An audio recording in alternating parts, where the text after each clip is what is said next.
자, 스포츠입니다. 스포츠 쪽에서도 우리 인공지능에 대해서 많이 사용을 하니까요. 좀 설명을 잠깐 드릴게요. 그 메이저리그에서 인공지능을 이용해서 사용하는 게 있습니다.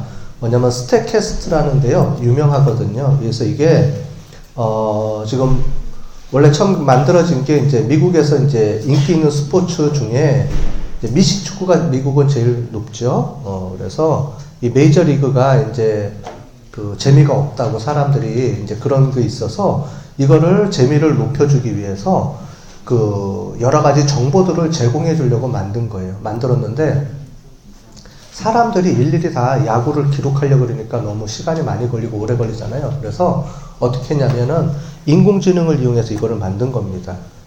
그래서 여기 보시는 것처럼 이 뭐냐면 물리학에서 이제 도플러 효과라는 게 있는데 말하자면 이거예요.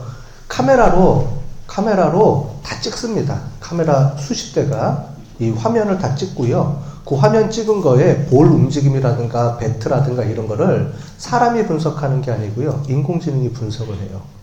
자동으로. 그러니까 이미지 영상을 비디오를 분석하는 거죠.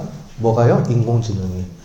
여기 보시는 것처럼 그래서 이 발사 각도부터 시작해서 여러 가지 이런 것들을 다 올려놓을 수 있고요. 분석을 해서 뭐 이렇게 시스템으로 제공을 합니다. 물론 이제 테레비 나올 때도 테레비에서도 바로바로 보여주는 것도 있고요. 아니면 여기 들어와 보면 각각의 여러 가지 정보들을 제공을 해줘요. 제공을 해주는데 보시는 것처럼 여기에 한 경기당 이미지로 이제 동영상으로 저장돼서 나오는 데이터가 3TB 이 정도까지 이제 나온다는 거죠. 이런 데이터들을 다 분석을 해서 인공지능이 다 해준다는 거예요. 그러니까 공 속도나 이런 것들을 사람이 계산하는 게 아니고 인공지능이 그 물리학적인 원리에 의해서 다 계산해 준다는 거예요.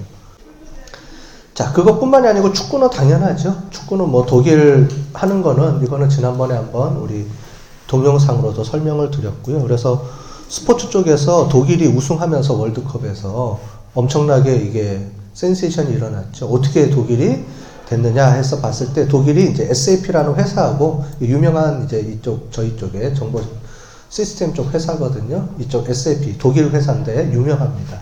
그래서 그 회사랑 같이 연결해가지고 이제 훈련이라든가 이런 것들을 다 빅데이터 이런 인공지능 빅데이터를 이용해서 분석을 해서 훈련을 이제 임했다라고 하는 것들이 이제 알려지면서 요즘 뭐 이제 스포츠에서는 이제 없어서는 안 되죠. 이런 것들 다 훈련하는 데이터들을 분석하는 그런 사람들도 있습니다. 분석가가 따로 있어요. 그래서 이렇게 핸들링 하는 것부터 있고요. 배구도 마찬가지로 이렇게 시스템을 통해서 다 분석을 합니다. 그래서 이 분석가가 따로 있답니다. 스포츠 분석가가 각 팀마다 있어서 이 화면이랑 이런 거를 보고 분석을 자기가 다 이제 해놓는답니다. 해놓는데 이제는 아마 앞으로는 인공지능이 이제 이거를 대체를 할 것 같아요. 지금은 이제 사람이 비디오를 보고 이렇게 체크를 하는 시스템인 것 같은데 아까 전에 본 것처럼 이제 인공지능이나 이런 것들이 자동으로 분석할 수 있게끔 요즘 기술이 개발되니까 아마 이 부분도 빨리 대체가 되지 않을까 싶습니다. 농구도 마찬가지고요. 이렇게 옷을 다 입으면 이 사람이 움직임이 다 체크가 돼가지고 기록에 남죠. 그럼 그 기록을 분석해서 이제 훈련을 어떻게 해야 되는지 뭐 이런 것들을 다 할 수 있다는 거죠.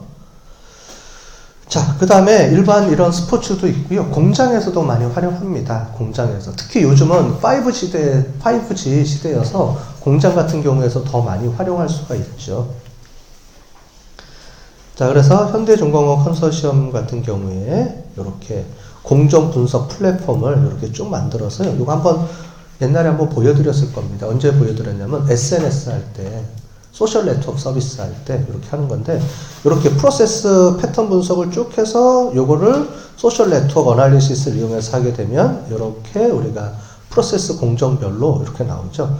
그러면 크게 보면은 이렇게 이런 패턴들이 보이죠. 요 안에서 움직이는 패턴들인데 여기하고 움직일 때 요 부분에서 중요하게 결정이 되죠. 여기가 이런 부분이 이런 공정들을 연결해주는 매개체 역할을 해주는 허브 역할을 해주는 그런 프로세스죠. 그러니까 이런 것들을 잘 컨트롤 해줘야 어떻게 돼요? 빨리빨리 움직일 수 있다. 이런 얘기들을 하고 있습니다.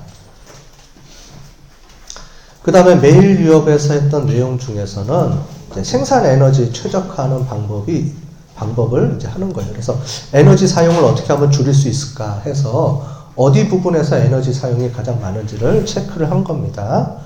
그래서 이렇게 데이터를 수집을 하고요. 그래서 이렇게 이런 시스템에 의해서 이제 여기 공장에서 나오는 여러 가지 이제 제조 시스템 쪽입니다.